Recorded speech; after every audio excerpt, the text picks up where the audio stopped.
இன்றைக்கி நான் சௌச்சோ கூட்டு செய்ய போகிறேன்.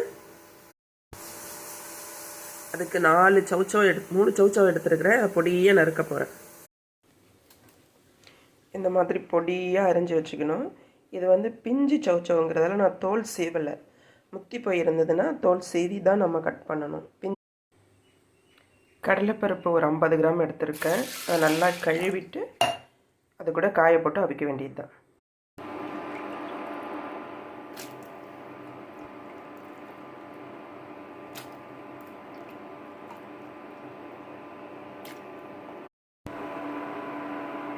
ஃபிஃப்டீன் மினிட்ஸ் டைம் செட் பண்ணி வைக்கிறேன்.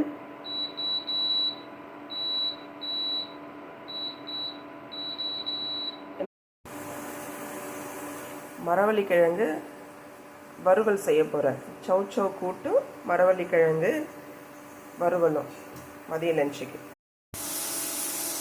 இப்போது மரவள்ளிக்கிழங்கு தாளிக்க போகிறேன். இன்றைக்கி வந்து மரவள்ளிக்கிழங்கு நான் ட்ரையாக தான் செய்ய போகிறேன். ஏன்னா சௌச்சோவுக்கு வந்து கொஞ்சம் காரமாக இருந்ததுன்னா, ஏன்னா அது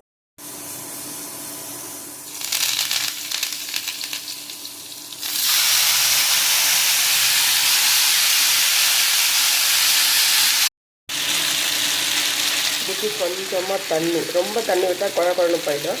அதனால் கொஞ்சமாக தண்ணி, வீட்டில் அரைச்சி வச்சுருக்கிற குழம்பு தூள் 1 ஸ்பூன்.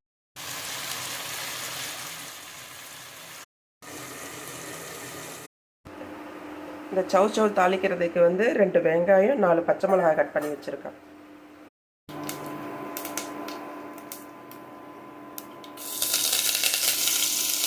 கருவேப்பிலை,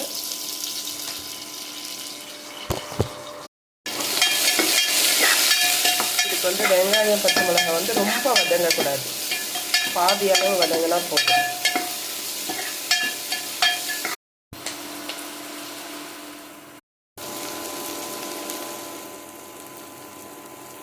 கொஞ்சமாக பெருங்காயத்தூள்,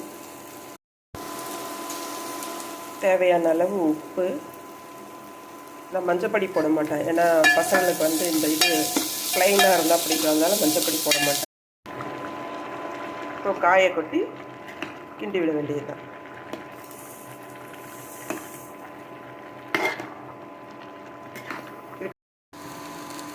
இந்த பக்கம் மரவள்ளிக்கிழங்கு ரெடி ஆயிடுச்சு.